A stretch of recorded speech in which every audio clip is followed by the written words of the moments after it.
Welcome to Heaving Bosoms, the podcast where two best friends team up with more romance podcasters to talk about 2025 in Romance Landia Review.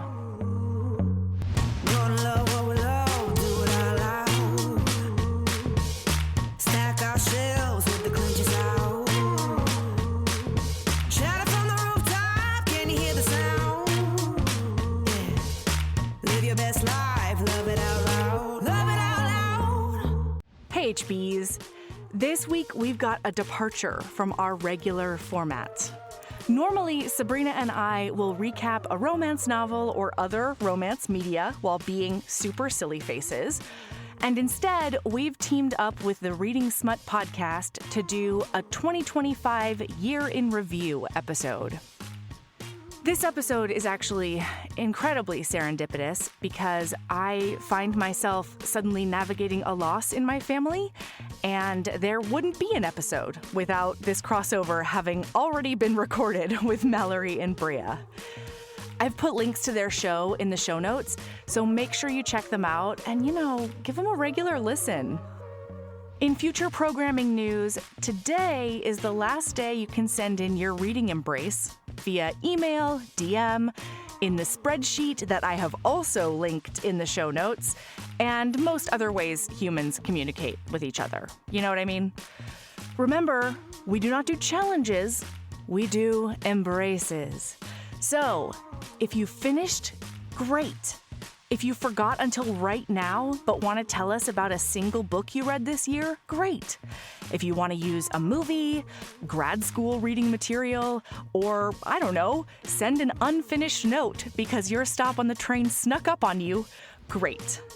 If you want to add your name to the spreadsheet, but then forget to actually enter any books, amazing. You will be embraced in every single situation. We are ready to give you so many audio snuggles in our episode next week. Actually, you know what? When this episode is coming out, I will be getting off a red eye after saying goodbye to my wonderful aunt. So if you want to send it in tomorrow or Wednesday, I'll probably still be able to include you. And I need all the positivity I can get at the moment. And so I would be delighted to include you after the deadline. Big embrace energy over here. All right, here's our crossover episode with the Reading Smut podcast.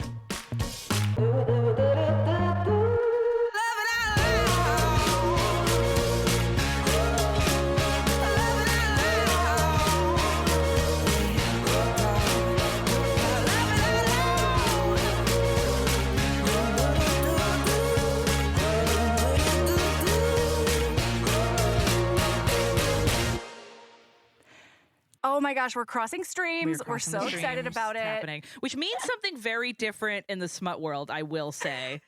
It does. It does. I'm really curious what y'all mean by crossing streams, because I think of it as peeing together. I do too. Yeah, duh. Okay. Hello? No, Is that a smut thing? Ghostbusters. Some people. Yeah, it's also a Ghostbusters thing. Okay, but I don't get that reference because, as we just learned, I'm a 22. yeah, we all just got our Spotify Wrap today, and I'm 59 years old. Bria is very normal. I think that's a badge of honor. Sabrina's 22 years old, and Melanie has no age. She is an ageless, ethereal being. But before we get into just a forest sprite, get into all of this, for our Reading Smut listeners, Melanie, Sabrina, tell us about your show. Yeah, absolutely. So we are a weekly show, and every week Sabrina and I recap romance novels in detail. We a lot of times like to go scene by scene, but a lot of times it ends up being the highlights. And so we're not a review show because that stresses me out a ton. If you want me to attach stars to stuff, it's going to be 5 or I'm not going to say anything at all. But you definitely get our opinion, obviously, along the way. But, we're mostly a comedy recap podcast from an intersectional feminist point of view, anti-capitalist point of view, we've learned recently. And yeah, we basically use romance novels as a vehicle to stay connected with each other, get to know ourselves, do ridiculous bits, and then, have some cultural exploration and commentary. And most books are listener recommendations because we have a 5-star bribe. Beautiful. Because we're not ethical. We're not ethical Oh, humans. like people give you if they give you a 5-star review, you're willing to That's right. let them pick. That's I right. love that. Great. Mhm, Great. mhm. Yeah. It's all about ethics and smut reading here. Mm-hmm. Yeah. And then for Heaving Bosoms listeners, one of you, will you tell us about your show? Yes. So we are a bi-monthly show. We are not as um ambitious as the two of you are. Where we Well, but don't you have another podcast? we actually too? do. So, That like, does we go could out shut your of other mouths. podcast. You know what I mean? that's part of it. Shut your fucking mouths. That is part of it. But so every month we read a smut book to figure out why people are so horny about it. And then we also dive into a particular aspect of smut culture, like the best and worst romance tropes, monster fucking, why Sarah J. Maas is so popular. Sometimes it's just Bria and I. Sometimes we have special guests. We are also not a book review show. I like to think of us as smutty cultural investigators. Like we are Ooh, I like that. Scully and Mulder, but instead of aliens, it's alien dicks. So that's Hell Or if you yeah. like took Scully and Mulder and you like turned them around, they'd just be wearing nothing on the back, you know? Yeah, assless chaps. and I dig it. I don't know. I would used to say that Bria's the Mulder, but maybe Oh, in this scenario, I think you're the I may Scully. I may be the Scully. and I'm the yeah. Mulder. Wow. Yeah, How maybe. times But have on other changed. podcasts, I think it might be the Yeah. opposite. Wow. So for today's special crossover, because it is December somehow, some way, we are going to go over the year in smut, what we learned, what we loved, what we hated, and we're going to get into it after a short break. Okay, we are back. And before we dive in, because we ask everyone who comes on the show, we have to ask the two of you, Mhm. Melanie, Sabrina, what are your smut reading origin stories? What brought you to smutty podcasting? Ooh. So, funnily enough, Melody is what brought me to Spuddy podcasting because I was a Heaving Bosoms listener as of 8 years ago, and I didn't join as a co-host until like what 3 years? 3 Time years is ago. meaningless. Yeah. It doesn't matter. But I was Truly. a listener to podcast long before. Which is problematic And then- because 8 years ago, you were only 14. Yeah. I mean, to be fair, I was reading smut. I was gonna say, to be fair, I also was reading smut at 14. So yeah, I guess that does kind of But check yeah. out. Well, and then all in one year, I did a guest episode with Melody for the Reading Embrace. That's a quote unquote reading challenge that we do every year that isn't actually a challenge, and it's more a shove things where they fit kind of vibe. Which is great for this genre. You get a trophy, and you get a trophy. Yeah. And then I was like, oh, I want to do a romance novel podcast. And so I did with some friends. And then Melody was like, do you want to be a co-host? And I was like, okay, I guess I'm going full millennial. And now I have 2 podcasts instead of none all at Hey. once. And what about you, Melody? For me, well, see, pals, it all started in a Christian bookstore. Wow. That's how I found. So it has so many origin stories too. Quite super relatable. I know. Yeah, my mom like brought me to this Christian bookstore and she was like, have anything you want, because while I was raised mostly polytheistic, when we moved into a very like Christian space, she was like, have a platter of Jesus. Oh God, please fit in. And so I gravitated toward the one that seemed like it was probably going to have kissing in it. And then from there, it was like the mare was out of the barn and nobody could stop me. And then I fell off a little bit and I came back in college when one of my favorite speech team members really peer pressured me into reading Twilight. And like, he's one of my favorite humans A on the man planet. did this to you. Yes, a man. Oh, yeah, his nickname was YMD because our coach called him Young Master David. Yeah, so he pressured me into it, and then from there I was like, oh my God, how did I forget that I love this genre so much? Oh, that's beautiful. Yeah, and then when I had my first kid in 2016, I sort of had this like crisis where I was like, I don't know who I am if I don't have a baby attached to my tit. And that was really uncomfortable for me. I was like, this is a brand new thing. And I wanted to sort of reconnect with my adult self in a different way. And so a friend of mine and I, Erin, started Heaving Bosoms as a way for me to like reclaim that part of my Heave identity. the kid right but off of those also- bosoms. That's right. Get off. Yeah, but also like as a way to force ourselves to talk to each other regularly. you know? Aw. So, yeah. This is actually a pretty And it's common grown from story there. that we hear is that smut books really help a lot of people reconnect with their minds, their bodies, themselves after having Yes. kids. So this is beautiful. Yeah. All right. So we're four of us are smut professionals here. Very, very, very indeed. professional outfits. How do we feel about the smut trends this year? I'm sure, just like the two of us, you both read a wide array of different types of books. And it seems Oh, like yeah. this year, some of the big buzzy things, traditionally published fan fiction, a lot of Harry Potter stuff, big ass romanticides, also huge this year, cozy books, hockey, but also hockey waning a little bit, F1 romance rising, extreme dark romance. How do we feel about these trends? Mhm. Are we sick of some of them? Are we hoping some of them stick around? I mostly just feel Okay. fascinated that they happened in the first place because I'm very not on trend. I just kind of read things as they pop up. And I also don't spend time on social media. So when something suddenly blows up and it is everywhere, I never have any idea. Like when F1 became a thing, I was like, there's F1 romance? Why? There's There's two 1,500 cars having F1 sex with each other. romances? It's wild. Mm-hmm. Yeah. Andy J. Christopher was a big early adopter on that one. She really predicted that trend coming. Okay, so look, I am conflicted about fanfic being trad published. I'm conflicted because that sort of avenue to publishing has done a lot for us, like Christina Lauren started on fanfic. Allie Hazelwood was found on a fanfic site, like it has done a lot for the genre. I think my issue and why I get so conflicted about it at the moment is that Sabrina and I try not to engage at all with the franchise that must not be named. Yeah. Simply because the founder of that franchise is very like, if you talk about me at all, I consider it support, Mm-hmm. Oh, interesting. And so, yeah, so it's like, even if you're shitting on her as a turf or whatever, she's still like, I'm still in your brain. So it's tough. But this year there was a lot of Dremione fan fiction that like got turned into trad published. And I crowdsourced a little bit on our Patreon, and one of the people came back and said that she's loving the fanfic, becoming trad publications.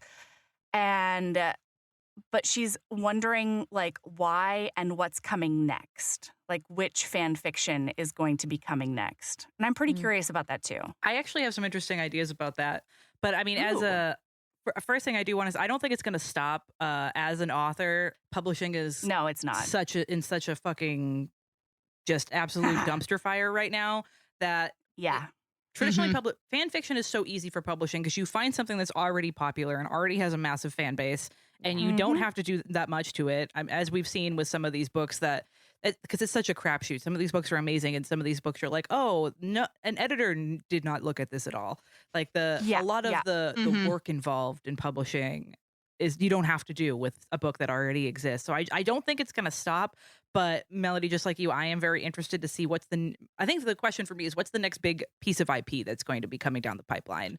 We've seen a Same. little I bit mean, of Star because Wars. earlier- We've seen obviously Yeah, we've seen Raylo. the shitty ass franchise that will not be named. It was funny because I was thinking this morning, I was thinking about big fantasy things, but I actually think the current romantasy trend is like Game of Thrones fan fiction. I think there's a lot of the big fantasy, like epic high fantasy franchises that we've got recently are part of why romantasy is so big right now. I think Game of Thrones, which is very horny and has a lot of different romantic plot lines, left a big gaping hole in a lot of people's hearts. So Gaping Yeah. hole. my kind of out of left field prediction is I think we're going to start getting horror franchises. I think we're going to get some Walking Dead smut. I could see horror That- franchises. I think my biggest concern though is not necessarily what IP, but like fan fiction is things being advertised as originally a fanfic, because that puts fanfic in hot Yes, water, it does. which Definitely gonna historically Yeah. has issues. And like there are some like franchises that are more concerned and unfriendly to that than others. Yeah. So like some that are really pro. And I don't know the horror franchise as well, and I don't watch things. I'm so sorry, but like friends who do watch horror, less friends who read horror, but maybe some of those franchises would be less attacking. Or like, what's the word I'm looking for? Not attacking, but litigious, aggressive, litigious. Yeah, litigious. Well, got I it. think I think horror is less litigious. I Yeah. think there's a lot of but I do think, Mallory, I think you're spot on. I mean, also we both love horror, so I think maybe we're just like hoping. Bria and I are both but I horror think people. also we're gonna see because of like the other dark smuts that are coming out, the very like stalkery, whatever. Yeah. Ones. I mean, how does a slasher not get? How do we not do Jason? How do we not do Freddy Krueger? Well, also just how do we not do these? For me, the reason why I thought of it is because everything sucks so fucking hard right now that I can see. Does it? Is it terrible right now? What? Wow, news to me. I can really see people gravitating to this feeling of like the world is ending, everything is bad. There's like apocalyptic stuff. There is all these there's zombies everywhere. We're fighting for cans of beans out here, but in the middle of all of this there's a man with a huge cock. And like I can just see that, because something that we've seen, we're about to do our end of the year wrap-ups on our other show, and something that I find really interesting is that cozy has become such a big buzzy thing in the literary world. But this year I'm not seeing cozy books be top books of the year. I think people are ready to start. I think for the past few years since COVID, people have been really escapist, wanting to, be away from the world. And I think people are finally ready to start reckoning with it a little bit. And so I think people are ready to be in a world in the books that reminds them of our real life, but they still want big dicks in it. So I think I have a feeling we're going to get some big horror fan fictions with the serial numbers filed off that get turned into traditionally published smut books. Yeah, because we've already seen quite a bit of like sort of slasher-esque romance, especially with, what's her name? Brynn Weaver. Brynn Weaver, yeah. Yeah. She's done a lot of books that are slasher-esque. Yeah. Nevessa Allen. Well, because they're also kind of absurd and rom-com-y, And I think you definitely get the slasher vibe there. But yeah, I think Katie Robert is working on a horror, or like just finished one up or something like that. And like last year she came out with a stalker romance. Those have been huge lately. And I'm excited to see the pivot, simply because of how romance with the expectations of the genre sort of grapples with some of the elements. Yeah, how do you give Walking Dead a happy ending? Sure. Or like, how do you give like Chainsaw Massacre a happy ending? Who is the Chainsaw Massacre, Because like with the slasher ones, usually, or at least with Brynn Weaver, it ends up being, sure, I'm a serial killer, but I do so for good. Like I only go after the baddies, Right. So it'd be interesting to see how that sort of plays out. Big I can fix him energy is going to be coming out of this genre for sure. Yeah. And I think post-apocalyptic kind of stuff is going to come back. More of like not quite the YA vibe, but the adult version of that. I don't know. I read it. That was my first thought, was like YA dystopian novels. Like that was huge. Oh, like a decade ago. Yeah, And Hunger Games style. A new adult version of YA, like a new adult version of dystopia. And I could definitely see that coming, because like people are mad, and they're comfortable being mad and vocally mad in a way that they were. I mean, we were all recovering from COVID, like you mentioned earlier. Like, let's just not. Yeah. Yeah, absolutely. Right. Yeah. And honestly, I'm also a little bit excited for cozy to kind of mellow a little bit, simply because it has become such a buzzword that I feel like publishers have abused it almost as much as rom-com as a subgenre.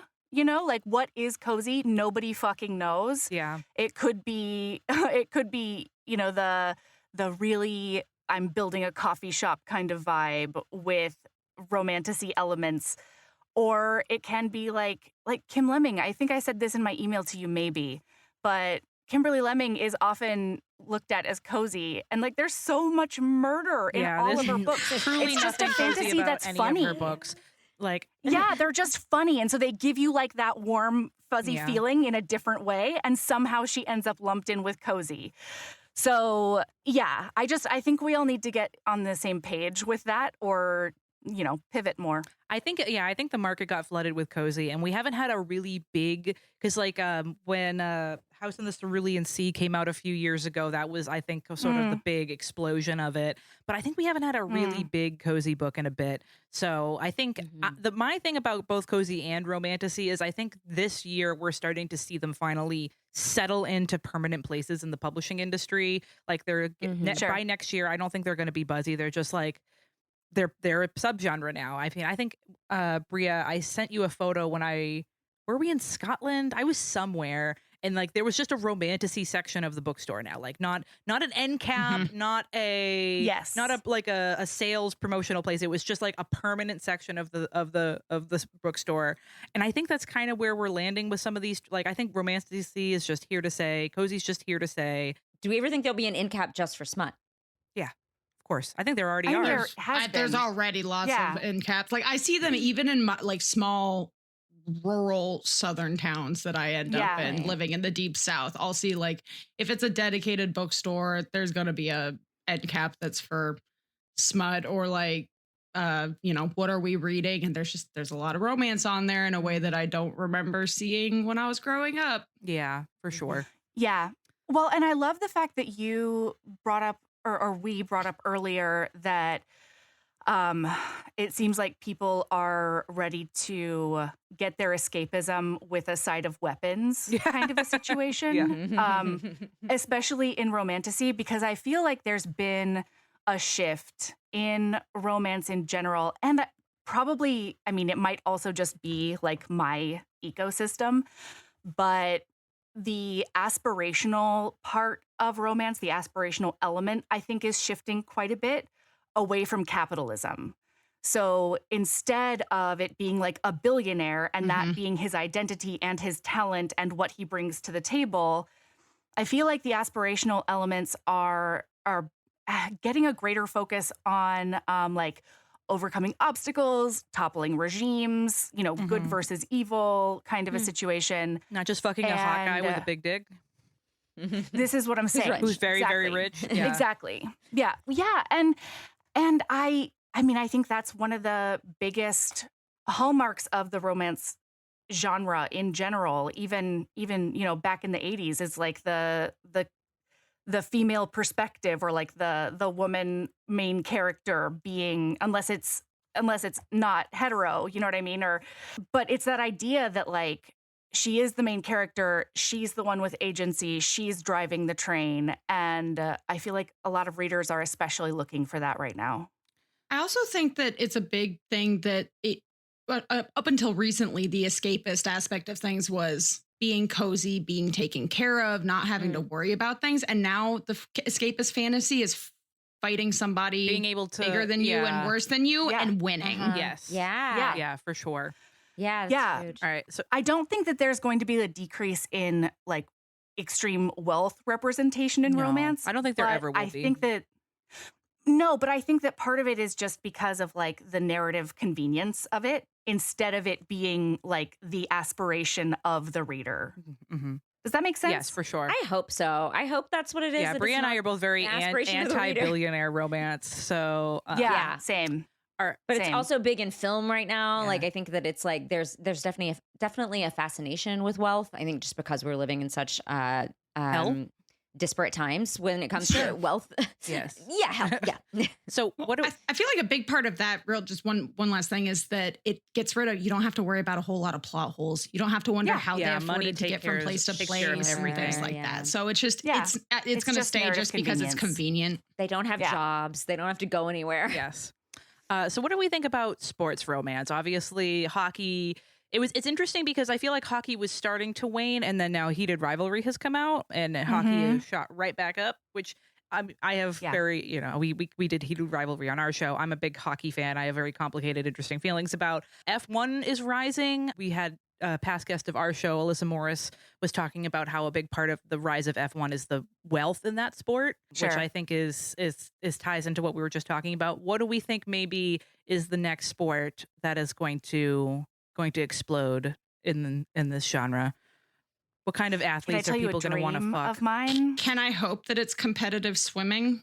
Oh Can my I hope that gets more God. popular? Well, we That'd be we cool. did get deep Yeah, in. Allie Hazelwood Allie- just yeah. just There's been wrote it so I've read back a couple of like competitive swimming They're over real the years, and flexible, I'm just those swimmers. there should be Ooh-wee. more. Strong shoulders, very strong Yeah. shoulders. My dream Doing the crowd. is sapphic soccer. Mhm. I want more Okay. sapphic soccer. I want some That's US Team fertile USA ground. fucking vibes is what I want. So yeah, that's a dream What- of mine, but I don't think it's like a trend that's upcoming. The one thing I've learned, I feel like sports stuff is going to be here to stay just because those of us who are not interested in sports, pointing at myself, Yeah. can really find a way in. And it's such an easy setup because you're like, you have these games, you have these events. Yeah. And like just talking to people who love the sports romances, I think it lends itself to the genre. I literally don't know enough about sports to name another sport that this kind of romance could happen in. I hear you. I Fencing? hear you. Fencing, is that a sport? Well, so I have some ideas. Where's that It's funny. I'd read a Swords Crossing. Let's go.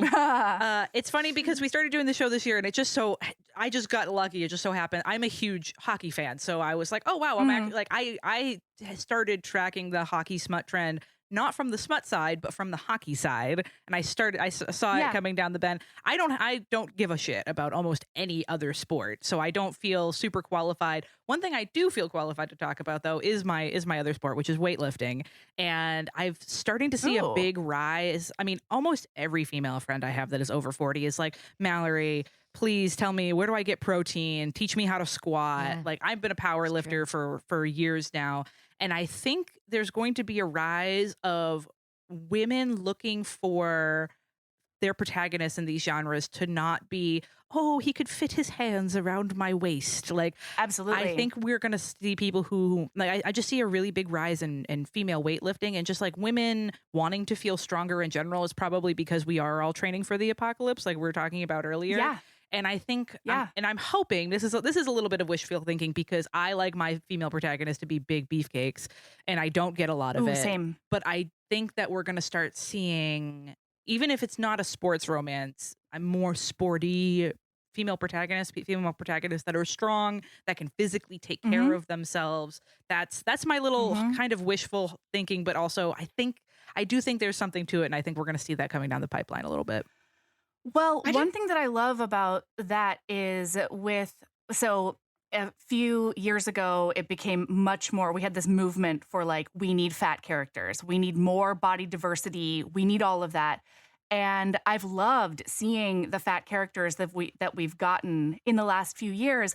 But I do also love it becoming like a diversification in strength as well. I think that's a really important element. And I think you're right. I think there's a lot of readers out there who are primed for it. Yeah, for sure. So, And to survive an apocalypse, you have to be strong. We know this. don't worry, Bria. This is what I'm saying. Bria, I got you like all of covered. Bria, I will fight for our cans of beans and This is why I'm really hoping if we do have a full on dystopian apocalypse, I really hope it's a certain flavor of it, because otherwise I'm not making it. yeah. My concern is that I have glasses, so I am very physically strong, but It's I tough. am very nearsighted. So it's sort of a crapshoot of how long I'm going to survive for. Yeah, I hope Yeah. our apocalypse. I need to be good at math or something. That's like my skill set. Oh God! Okay, You and Sabrina between would the be great. four of us, would I be feel dead. like we can make a. I feel like we can make a apocalypse survival team that might actually make it. Wow, this is Yeah, exciting. there we go. Wow, who would have thought? There we go. Four smut podcasters ready to take on the world. Yeah. so- Whoa, Well, whoa, whoa. another. I don't Whoa, know if whoa, it's a whoa, that's a broad stroke. 2025. I don't know if it's a 2025 trend, but one thing that I've really loved seeing is less new adult and Oh, yeah. more like aged up main yeah. characters. I've really, Oh, really loved baby, it. give me. I mean, I am as a 59-year-old woman, as Spotify Sure, told me earlier. sure. I love seeing a protagonist who's in their 30s, 40s, and part of that is just me aging Nice. up. Part of it is just the glut of 18-year-olds in the genre. Something that is is Yes. oft mocked in the romantasy world is that they're all 18 years old. But also, there's so many of those types of stories of like learning about yourself, and I'm like, all right, give me a protagonist who knows about herself and knows what the fuck she wants. I'm Well, and not ready for learning that. the same things over and over again, because you never stop learning. You never stop learning about yourself even. And so, but if you come at it from a more mature jumping off point, there's so much more than that you can explore other than, I've never seen a penis. Yeah. Like, oh, is that what a hymen feels like? Yeah. Like, I'm not here for that at the moment. Yeah. You know? One of my favorite things we read all year on our show is Mistakes Were Made by Meryl Wilsner. And there's a scene where one of the main characters is eating the other main character out when they're in the shower, and she's like, I'm going to need some ibuprofen for my knees later. And I was like, oh my God, yes. It's very real. Yes. Nobody does selling better than Shopify. Shopify is the home of the #1 checkout on the planet. And the not-so-secret secret, with Shop Pay that boosts conversions up to 50%, meaning way less carts go abandoned and way more sales going through. So if you're into growing your business, your commerce platform better be ready to sell wherever your customers are scrolling or strolling. On the web, in your store, in their feed, and everywhere in between. Businesses that sell more, sell on Shopify. Upgrade your business and get the same checkout that Skims uses. Sign up for your $1 per month trial period for 3 months at shopify.com/Westwood1, all lowercase. Go to shopify.com/Westwood1 to upgrade your selling today. Shopify.com/Westwood1. So speaking of heated rivalry, I don't know which one of you put it in the outline. I put it. Well done, Bria. There's this question: do we feel like the rise of smut is making its way out of the book world and into the TV world, heated rivalry, etc.? Do we think we're going to get more adaptations? Y'all, I just have to tell you, my Instagram is 100% heated rivalry now, because Instagram's like, you love this, and I'm do not love it. mad about it. I actually love it. It's like reaction videos. It's everything, but just people who don't even know about the smut world. Like, I went to a viewing party and half the people hadn't read the book. So, and none of them like hockey, and now they're all caring about hockey. Actually, maybe they did read the book, but they don't like hockey. I so love that, it. that Sure. none of us like The hockey. amount of hockey texts I've been getting has been fucking incredible. I am so happy. I am so excited about it. But I am very interested to see what do the two of you think if we're gonna get some more smut adaptations. So it's interesting because if you go look at the things that have been optioned as far as like romance novels and things like that, it's vast. There's a lot of books that are optioned for TV, optioned for movies, and then it just never goes anywhere. But I think that in the last couple every of author knows so deeply into their bones. And I did the film world, and I will tell you, yes, correct. Well, yeah, it's going to end up on someone's desk on a back burner. Now you're locked into this thing for 5 years, et cetera, whatever. Anyway, I don't know all those the details behind the scenes, but I think that in the last couple of years, the biggest difference is that they're actually taking action on it, and they're not afraid. Like, I feel like they are not afraid nowadays or less afraid anyway, to really, this is a romance. There's sex in this. Like, we're not going to sanitize it, because I mean, I don't know. I'm on my 2.5 watch through of heated rivalry. And we're going to do it again on Sunday. Watch party. But like, they sure didn't shy away from the fact that the first half of this book is just basically a sex montage. It's just booty calls. I have to say, so I watched Heated Rivalry with a group of my friends who are in Austin, who are all perverts, none of whom are big readers and none of whom are big hockey fans, but they are all perverts. And when we finally, there is a moment where you actually do see a penis in Heated Rivalry, and all of us as a unit, without planning it, just started chanting hog, hog, hog, hog. And I was like, wow, I have the right friends. You don't see like a full frontal penis. I mean, I don't want to spoil too much, but you do see a full, it's not a frontal penis, but it's the dick pic. You'd have to pause real intently and to be able to see anything in detail. I'm sure HBO has fascinating data about what people are pausing on.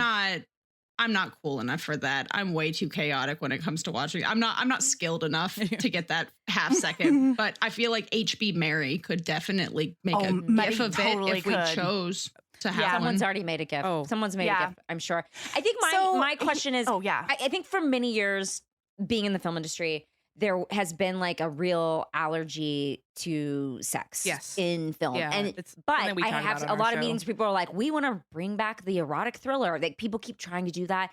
And they all kind of feel like Lifetime movies, like they never totally work. But recently I feel like they've sort of people are dipping their toe back into it. And I feel like this adaptation is going to be an interesting case study because people are talking about it. And does it mean that it will inspire more? And I think it will. I think it will mean more of these things that have been optioned will actually go. Yes. Yeah. I think that So I think- the pendulum's going to swing all the way. We have gotten so far from sex in film, and we are raising a current generation who is weird as fuck about sex. I think it's going to swing Yes. hard back, and we are getting a real horny media coming down the pipeline, baby. I'm very Well, but excited I For about those it. listening to the audio, Mallory is rubbing her hands together like she's like saying, ooh, Ooh, goody. goody, goody. I am very pumped. Yeah. But I also think that it's important to think about like the type of sex it is, right? Because you said earlier, Game of Thrones is horny, but it's not sex, it's sexual violence, Yes. right? Yeah. And like there has been this discussion over the last few years about like the gaze of different media, Mhm. whether it's male gaze or female gaze. And I don't know that we're getting like it's newly jumping to screen or if we're finally getting a production that like actually values the romance genre for what it is. It's because more Like- women filmmakers are getting to make projects. We're getting This is what I'm saying. Yeah. Love Lies like, Bleeding, there's Baby Girl. Outlander. Yeah. And like Outlander, Bridgerton was a big one earlier. I just didn't really get into it because I wasn't into like that particular historical series. But I think that those have done a really, really good job of showcasing what sex can do when you focus on more than just the pounding. And this is coming from someone who loves a good pounding. You know what I mean? Like, good fictional pounding. Let's do the thing. But I think Heated Rivalry, especially, it's showcasing what that sensual tension can bring to a production that I think romance novels do really, really well. And I think that people are now realizing that is the kind of sex and intimacy that we want shown. Yeah.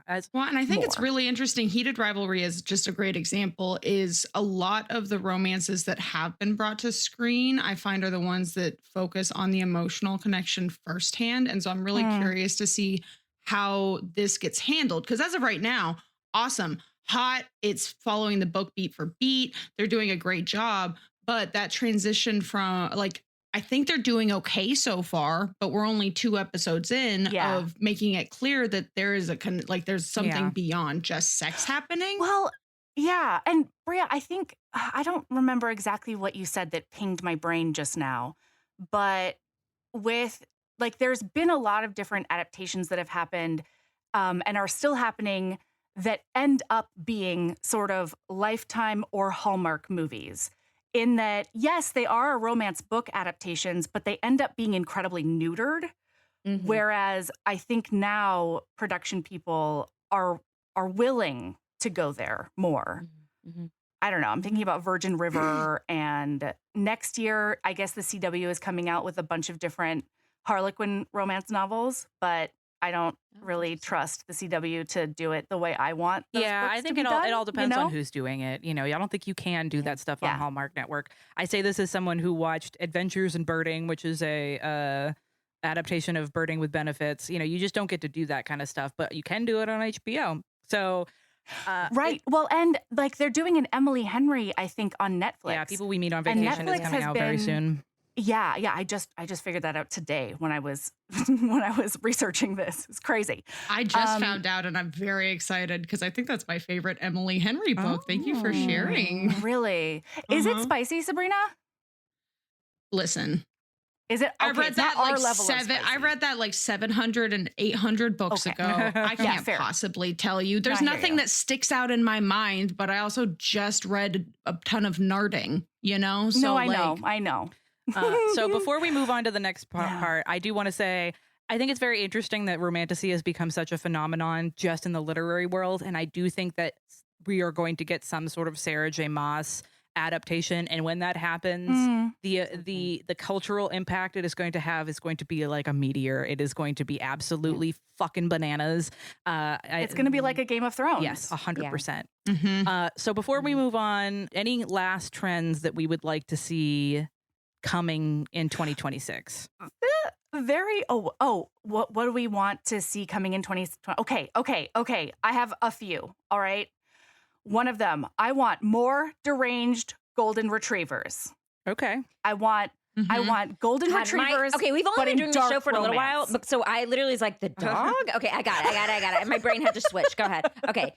Yeah, Deranged golden retrievers. Yeah, Okay. I want just like a golden retriever, but shoots from the hip and might cut a bitch. You know, like that's really an energy I'm loving right now.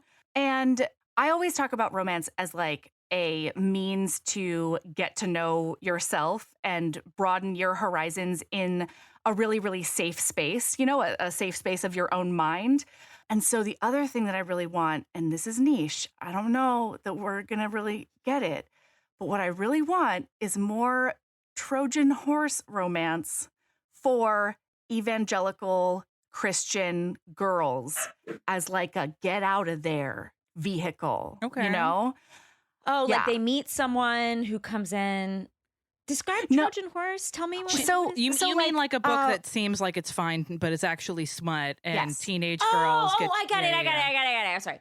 or like seems like it's, totally approachable, but ends up having a really, really strong female character that bucks the patriarchal system within the book and, is an example of what women are capable of. Because so I've gone with the Project 2025 of it all, currently in the world.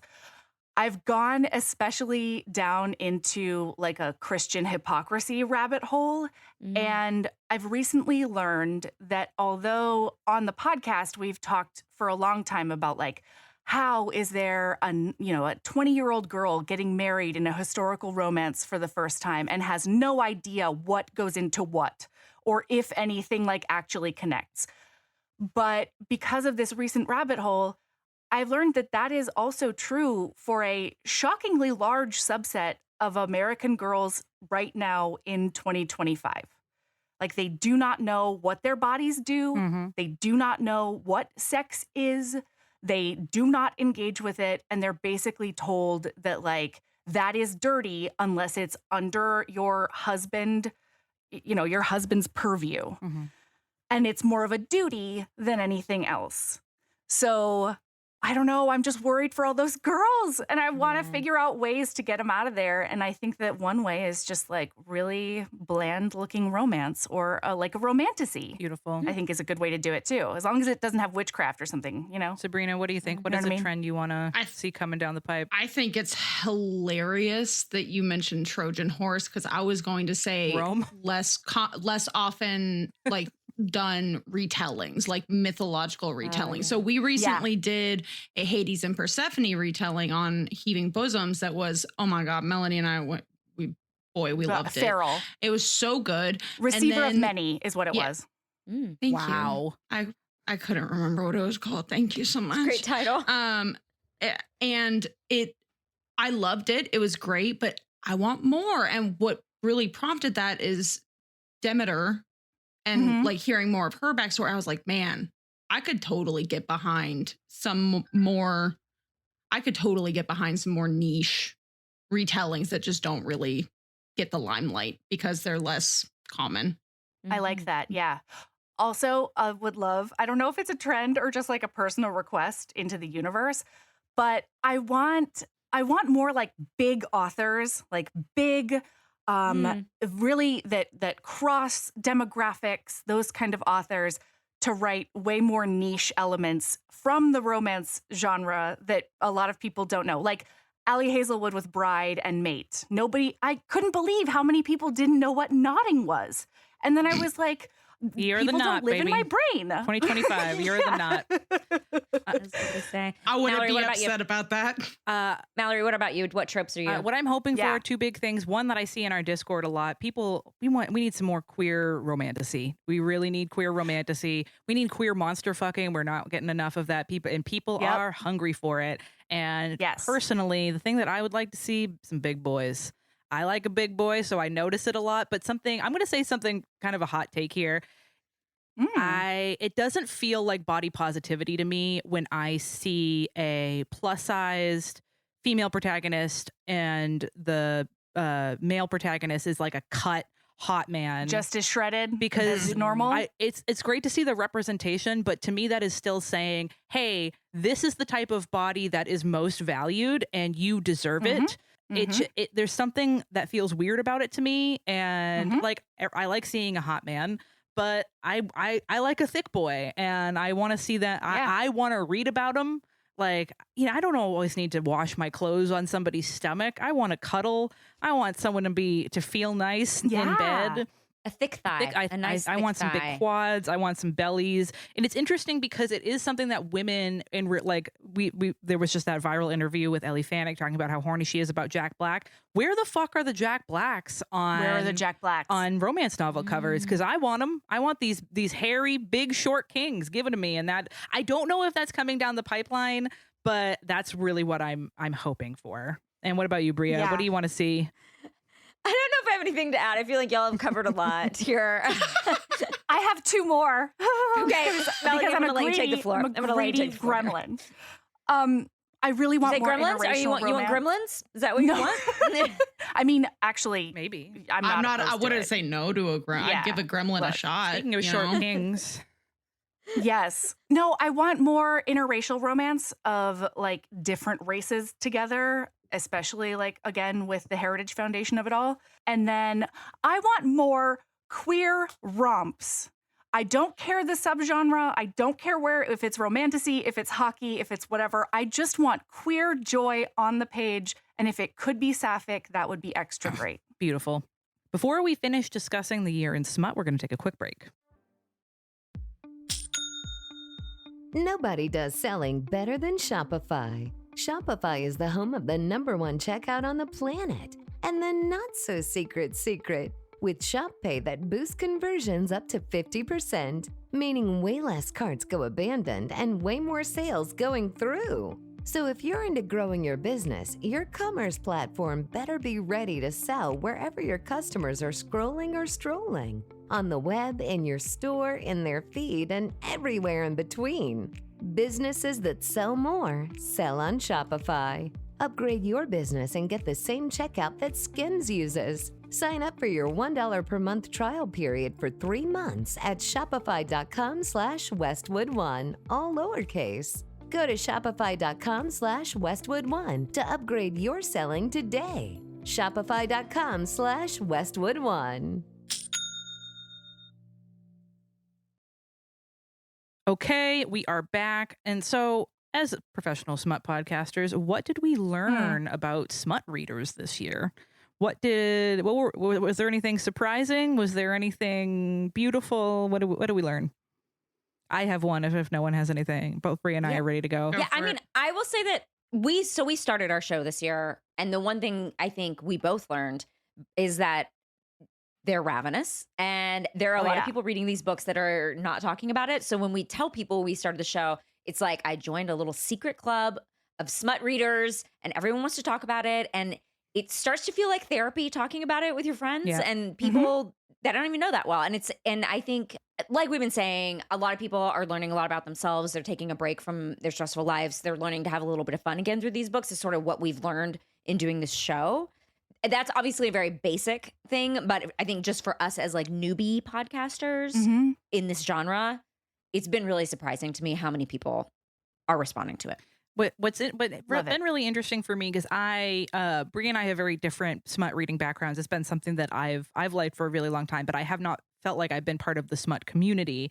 Something that I realized this year about smut readers is that they have very healthy reading lives. So we talk on our other show a Yes. lot about how important it is to dump a book that you're not liking and to know yourself as a reader. And I really feel like smut readers, I mean, they read a lot of books, as Bria just said, but I feel like smut readers don't get into slumps like a lot of other genre readers do. They know what they like. They know what they like. They're They're happy to be if they like- don't like it, Yeah. they'll just stop reading the book. Yes. They're not like, I have to finish this. Yes. It's I'm very, really very funny. impressed Milking with Farm them. Their ability to be like, yeah, all right, I read this and it wasn't my trope. I'm pivoting to something else. It just feels like smut readers don't get bogged down. They keep it moving. Yeah. Like, and I really, something I Yeah. very admire Yeah. about the smut community, that they are, and maybe it's just the nature of what the genre is and what is valued in this genre, but it really feels like smut readers really center their own pleasure and are like, man, I don't fucking like this. I'm just gonna keep it moving, and I think that's beautiful. I'm not having a good time. Yeah. Yeah. One thing that I don't hear about in other subgenre reading communities or genre reading communities is I think what it's called is like the break in case of emergency book, you know? Mhm. Like everybody has their TBR, but then a lot of times people will be like, this is an author I love. This is a trope I love. And I'm saving Or it like for I a heard rainy from day. this. Yes. And I'm saving it for when I have a book slump and I need it, or I'm having like a really bad time and I need it. And smut readers are I like, don't no, I'm see- reading that right now. I'm reading it on the way home from the bookstore. Yeah, it's the immediacy of smut readers is very impressive to me. Sabrina, Yeah. were you Yeah. surprised by your audiences this year? Do you learn anything about them? Apparently, besides it being So- the year of the knot, apparently. Yeah.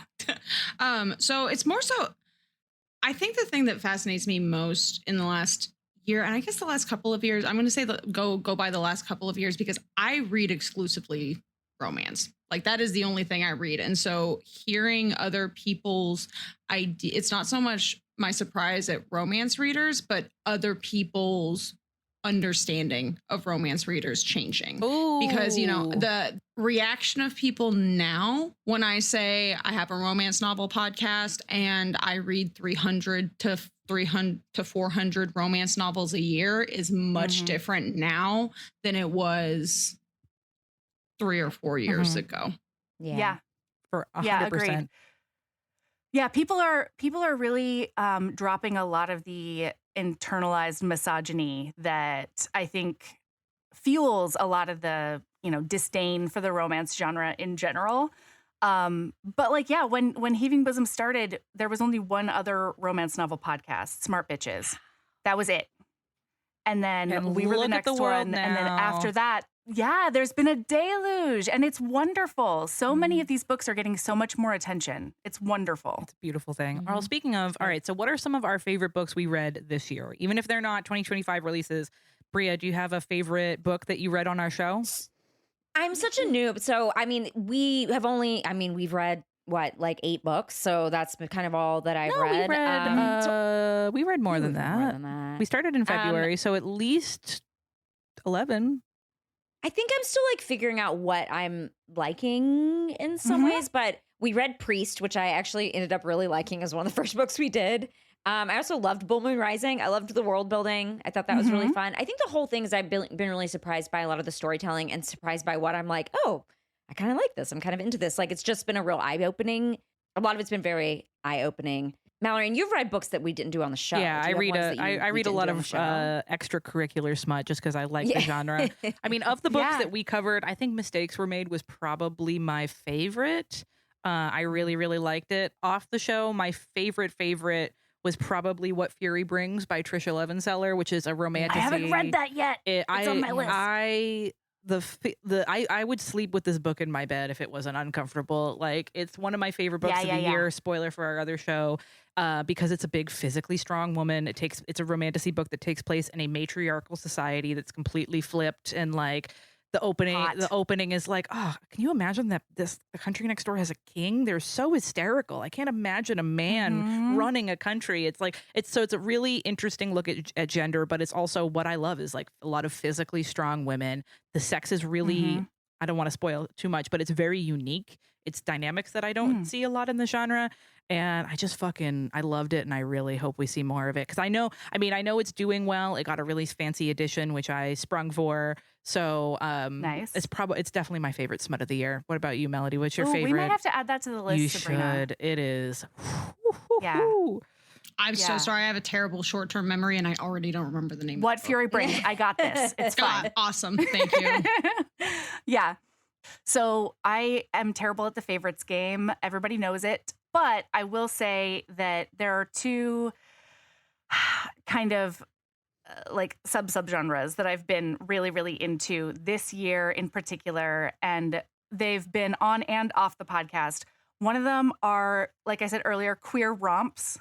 Like I'm loving this very little trauma queer experience in a romance book. So there's like the Puck Boy series.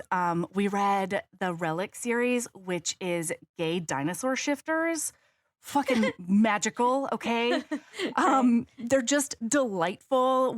I think it hasn't come out yet, but we're gonna be reading Delilah Green Doesn't Care, which is all sapphic, the whole series. And those are very, very popular. And they're so fun, Yeah. yeah. And I never would have read it other than like listeners recommending them to us. Are the And then- dinosaurs having sex with other dinosaurs? Oh, sorry. Are the Oh, hey. dinosaurs having sex with other? No, I'm into the dinosaur- party.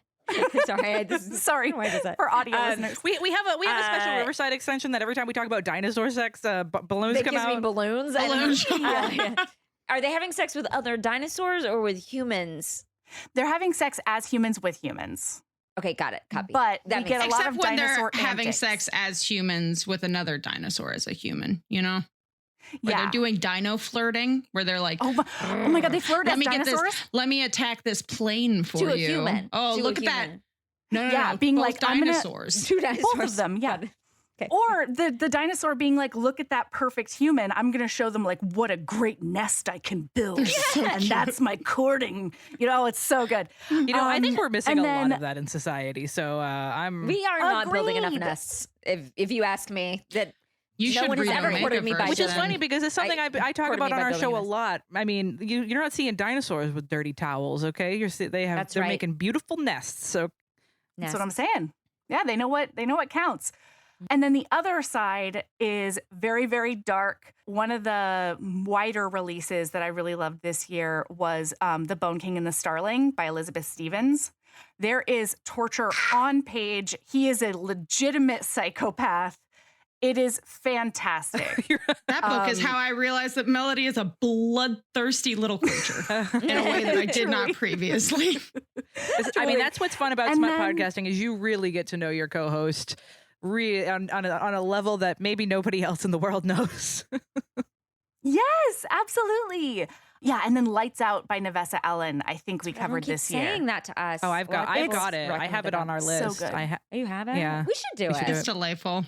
I mean, Okay. one of the biggest reasons that it, I think, is so fun is that it's very meta. It's about like a kind of a book talker. It's not a book talker. He's like a thirst talker, but it A really math- fits into math the talk. book talk. Yeah. Book talk craze. I think that works really well. So that's one of the reasons I think. All right, Sabrina, what are your favorite books of the year? I can't tell you a favorite book. I can, however, give you too much detailed information about my reading because I do track it obsessively. So I can't give you okay. specific books, but I can tell you that I've spent 87 hours and 55 minutes reading Stacey Reid this year.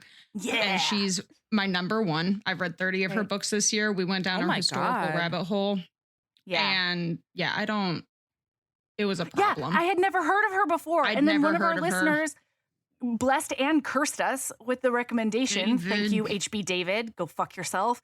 And then we were lost for weeks and weeks. Beautiful. And Mhm. she's so good. Stacey Reid. I mean, Yeah, look it was her up. delightful. And then unsurprisingly, my favorite subgenre is definitely alien sci-fi. Aliens. And so like if I'm looking at my most read authors this year and 1, 2, 3, 4, 5, 6 out of 10 are alien sci-fi. That's like 100 books right there. Just looking at Wow. that. Mhm. And then like just looking at the time spent, I track how much time I read each book. And so there's just a lot of time spent on Other Alien planets. this year.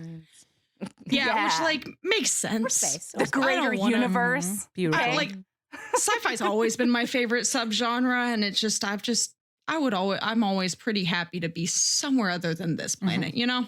Sabrina, I will take those recommendations if you have time, because I also love sci-fi, Hey. and we've only done a couple. I haven't really loved any of the stuff we've read so far, sci-fi. This Oh, isn't we have Rex. this isn't a question of whether I have time. It's a That's true. question of whether You have have time. Yeah, Beautiful. for sure. Okay, fair. All right. So, are Fair. there For sure. subgenres, tropes? Are there like types of books that we are looking forward to trying out next year? Something that you've been kind of curious about? Maybe something you want to cover on the show that you haven't really particularly touched on yet? F1. Okay. You're gonna do F1. Oh, cool. Great. Yeah, I'm not very curious about that, but I guess I'm curious about why I'm not curious about it. So that's a good reason to read it. Okay. Yeah. If that makes sense. I mean, I think the wealth probably is a big part of that. It's something that's really Yeah, baked into that genre. probably. So that, I mean, just Probably. judging by your taste, it doesn't seem like something that's wicked up your alley. Yeah. What about you? One author that I haven't read before, but I absolutely have to. I'm scheduling it on Patreon to make sure I do it. Is Annie Davenport. She Very wrote buzzy The right Blood now. Trials. Yeah, and Our Vicious Oaths just came out, and it's fairy, okay? But like I mean it's vicious, I've heard, and I'm pretty sure that the MMC has a grill. I'm very excited about it. Oh. Yeah. Okay. Yeah. All right, Bria, what do you think? Mallory, what about you? Oh, me. ooh. For covering on the show, we got to do a cowboy romance. We've been talking about I it. do want to do that. We gotta delve into the yeah. world of horse girls. Because I have read some cowboy romances. We got sent some, but they weren't very cowboy-y. So we See, I have that's some the thing. recommendations for you. Send us Okay, some got cowboy you. romances. And are you interested in like historical Oh, yeah. cowboy, like Oh, yeah. what we call America Mallory times loves a or historical. current? historicals? Okay. But it can't be too dirty or gritty. Yeah. No sand. Well, dirt or grit. Mallory, no sand. No dirt. Yeah, I don't want no rolling around in the dust. I want a nice clean Okay. bed. I don't want to like hijack because it's not on the outline. But since you like historicals, there is something I really, really want to talk about that is maybe a reverse trend. But is historical dying? No, I don't think it is. I think I don't I don't think so. it's dying, but like that's what's going on. I think it's starting on to the change. internet. I think it's starting to change, and I think I honestly I just think it's a backlash is the wrong word, but I think Bridgerton was such an explosion. I hear what and you're saying. I think it's just ebbing a little bit, but I think it's going to come back. I think it's going to come back big in probably a different era. I'm very fascinated to see what happens with when Wuthering Heights comes out next year. I'm probably the only person on planet Earth that is excited to see Wuthering Heights, but that's big. What do you? Everyone's excited. Everybody's It's so mad, exciting. Bria. Everyone's really Everyone's mad, but honestly, the rollout of the marketing campaign has been really. I mean, I don't even really care about that. Why are they mad about Wuthering Wuthering Heights? People are very mad about Wuthering Heights because the Jacob Elordi is a white guy, and also because Margot Robbie is not the same age of the character. It's people are saying it's a bad adaptation, which I'm sure, like as an adaptation of the casting. book, which I have no dog in that fight because I've never read the book. It's not my type of reading. Yeah, me neither. What I am interested in is apparently it is not a direct adaptation of the book. It is an adaptation of the way Emerald Fennell felt when she first read it. So it's an adaptation of a woman reading Wuthering Heights and imagining herself in the book. And that's why Margot Robbie is an older character. That is something I'm very fascinated with.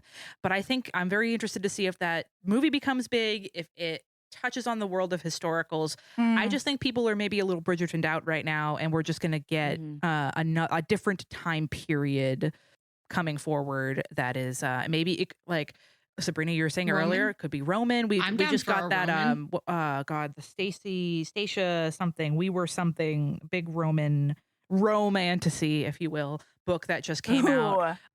But I don't think historicals are ever going to die. People like cool costumes too much. I just think we're going to get a different flavor of it. So Yeah. we got to cover cowboy romance on the show. And for me personally, I think speaking of Lights Out, I got to get into dark romances more. I am a big horror person, but I'm a supernatural horror person. I'm a werewolf, haunted house kind of person. Okay. Really not into slashers, really not into serial killers, but they're so popular. So I need to read Lights Out. I need to read some Brynn Weaver. I also, You do. even though I've flirted, every time I go to the bookstore, I like pick these books up and I go, yeah, like some of the stalker romances. I don't think they're going to be for me, but I'm so curious as to why they're so popular that I think that's where I need to delve into. So on a personal standpoint, I think extreme dark romances are where I need to peek my head into next. What about the... It's also my very gosh. interesting. Just a quick note that there is a big difference between horror romance and dark Yes. romance, because Mhm. I love horror romance. Yeah, they That are. is like they are totally different. classic horror Yeah. romance. I'll have to give you some recommendations because there's some really good ones that have come out in the last 5 years or so. Yeah, one thing that I might be interested in like dabbling in more is a romance that has more body horror than just like Interesting. Yeah. dark romance. Yeah. Okay. There's Yeah. So Yeah. are we talking about like a Y'all are so Cronenberg specific. situation? It's very- Like, what is, like, you mean like So I'm not society, like we're sure. melting our bodies together? Like, what's happening here?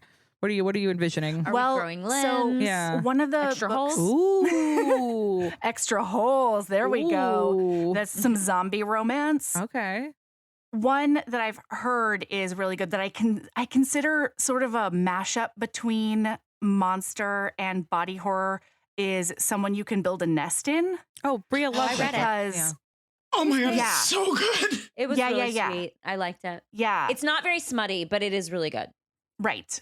A Yeah, smut version I of that haven't book, read I it. think, would hit Yeah. pretty hard. Okay. Yeah. Interesting. Okay. Absolutely. Same.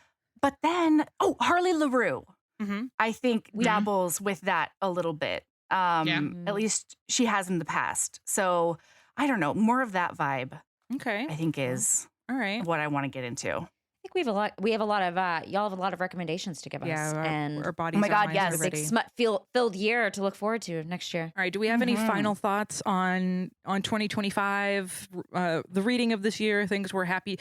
Are there any things we're happy to leave behind this year? Perhaps big buzzy trends that we're hoping don't come back. We're ready, or just things about the smut world in general.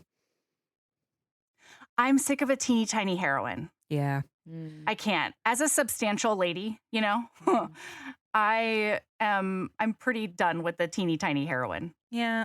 Honestly, as a teeny tiny woman, we are far overrepresented in books and television and movies. I'm a sturdy lady. yeah.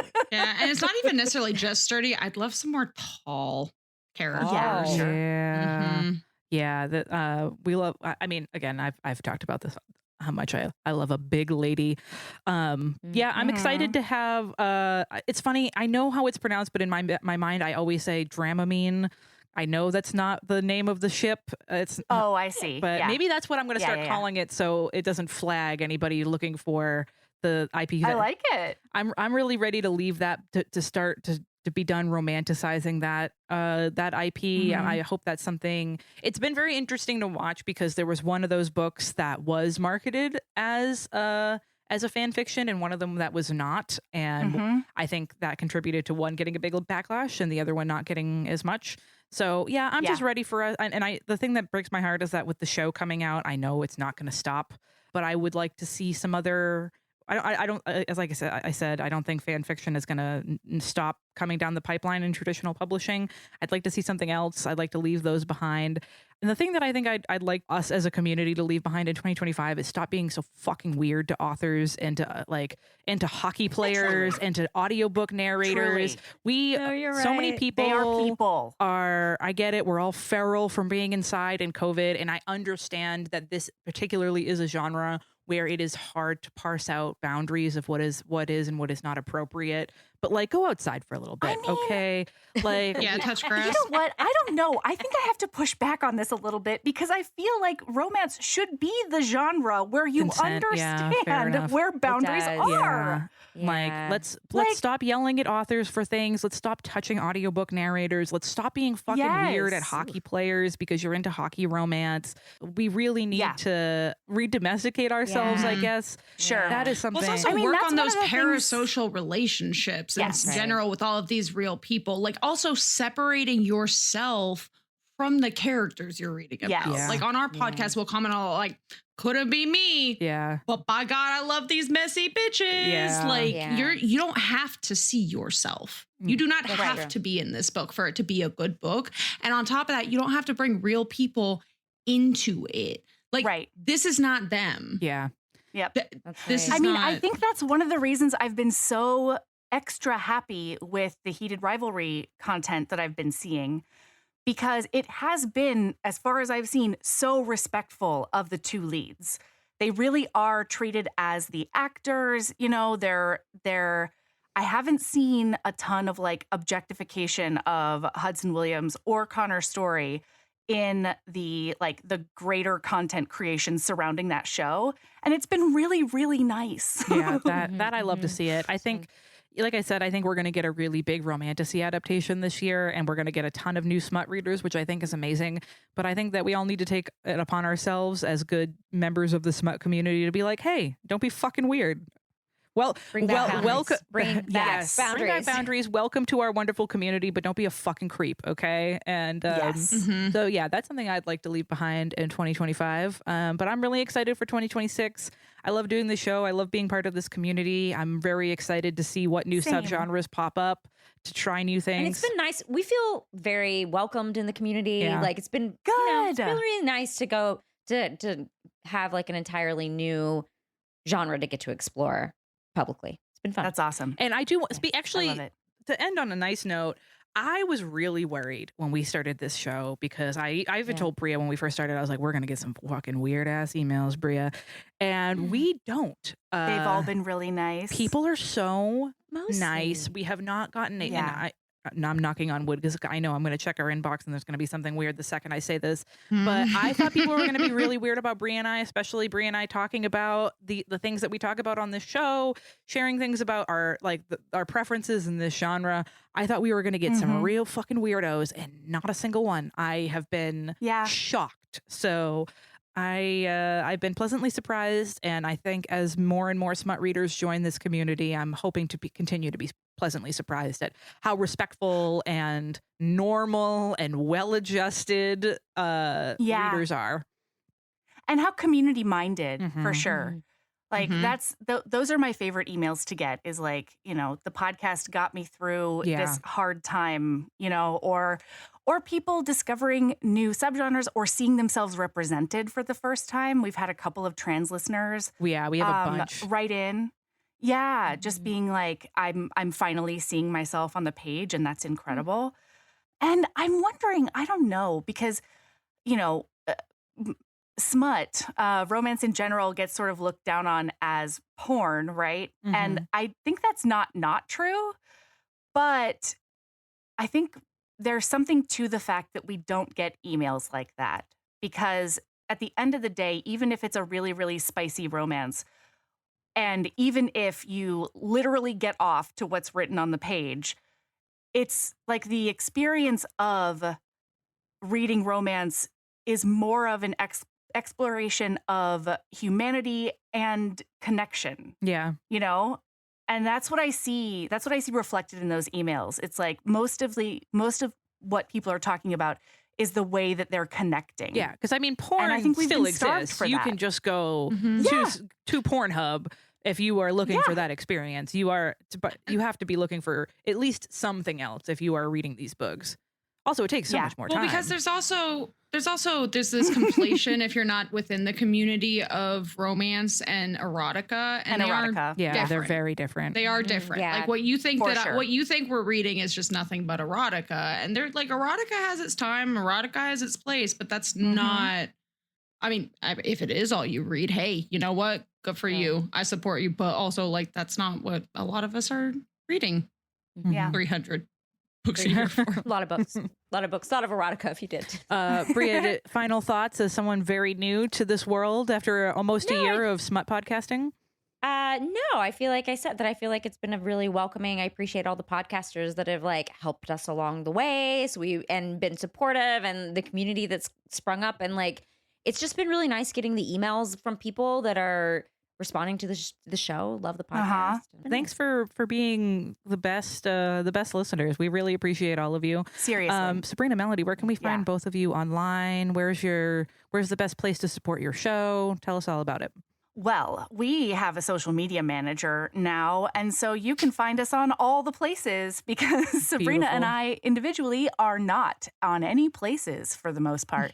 But we are at Heaving Bosoms on Instagram, at Heaving_Bosoms, I think, on TikTok, and then we're on Blue Sky. Like, I can include the link in the show notes if you want. Yeah, send us your links. We'll put and you can always email us at heavingbosomspodcast@gmail.com. Beautiful. You can find us Reading Smut Podcast 69 because someone took Reading Smut Podcast at gmail.com. We are on Instagram. We're not on TikTok. Maybe we will be someday, but we are pretty active on Instagram. We're part of the Maximum Fun Network. So if you want to support us, you can sign up to support us over there. That's how you get access to our Discord. And if you are a smutty coming to this episode from our side of things, we want to announce that next month's book is Pestilence by Laura Thalassa. I see in the outline that the two of you have some thoughts about this book. We also did an episode about it years ago. I love that series. Really? Okay. Yes. This was Yeah, so highly you can, recommended to us. So Yes. Yeah.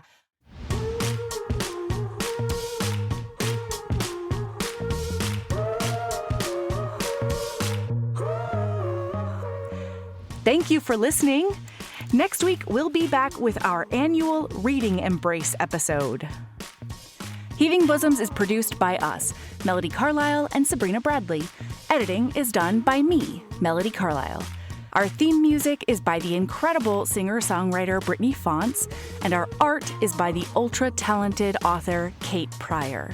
If you like our show, remember to follow us on your favorite podcast app, rate us 5 stars, and leave a review. That one small action is a huge way to help the show.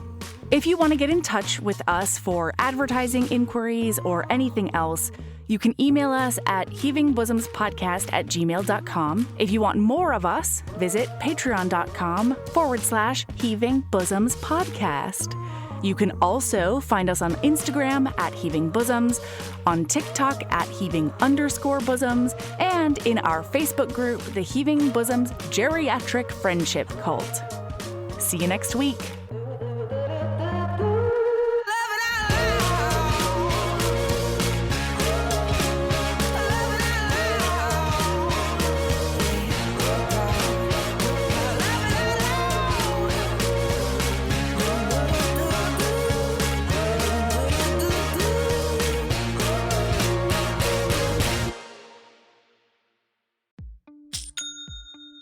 Nobody does selling better than Shopify. Shopify is the home of the #1 checkout on the planet. And the not-so-secret secret, with Shop Pay that boosts conversions up to 50%, meaning way less carts go abandoned and way more sales going through. So if you're into growing your business, your commerce platform better be ready to sell wherever your customers are scrolling or strolling. On the web, in your store, in their feed, and everywhere in between. Businesses that sell more sell on Shopify. Upgrade your business and get the same checkout that Skims uses. Sign up for your $1 per month trial period for 3 months at shopify.com/Westwood1, all lowercase. Go to shopify.com/Westwood1 to upgrade your selling today. Shopify.com/Westwood1.